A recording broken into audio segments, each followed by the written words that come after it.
Hi, I'm Karl Jones. I'm here with my friend Leon Russell, and we're gonna make paper bag puppets. I'm gonna teach you how to do it with a step-by-step process. Step 1, decide who you're gonna make. Maybe it's someone you haven't seen in a while, maybe it's someone you love, maybe it's someone famous. Basically, you need to know who you're gonna make.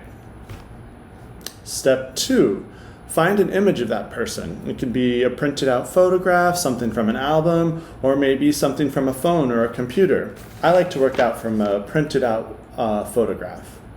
Step 3, gather your materials. You're gonna need scissors, glue or glue sticks, and you're gonna need some construction paper. If you don't have construction paper lying around the house, or you wanna be creative and reuse some things lying around, you can use trash, magazines, anything with some color that's relatively easy to cut and glue.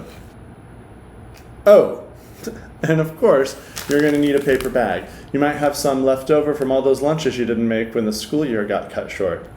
Step 4, you're going to cut the head. The head should be about 3/4 of the size of a regular piece of construction paper. So it should be about this big. Step 5, you're going to want to cut all the different parts of the face that you want to see. Eyes, nose, mouth, maybe eyebrows, maybe if the person is wearing glasses. Basically, cut all those different little pieces. Don't glue it yet, and have it ready to go. Step 6. All right, now it's time to cut the hair. Long hair, short hair, do they have a hat? Basically, get everything ready and make sure that it matches up the shape of the head that you're working with. Step 7. Okay, for step 7, you're going to start to glue everything down. So once you've got all the pieces, line them up, put some glue on the back, and squish it down and start to make the face.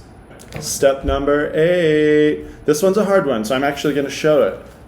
Once you've got the face kind of figured out for the most part, you're going to cut the top half of the face away from the bottom half of the face along the line of the lip, like so. Ta-da!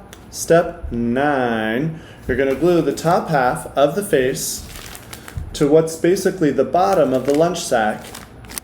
Step 10, we're going to glue the bottom half of the mouth, see that lower lip, just below the hinge and just beneath the top half of the face.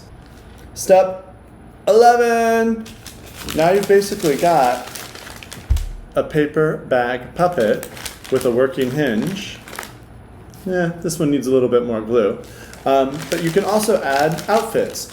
Maybe put a shirt or a bow tie or a bolo tie. Add some things that make it kind of fun and exciting. That's me, Karl Jones, and this is how to make a paper bag puppet. Hope you like it.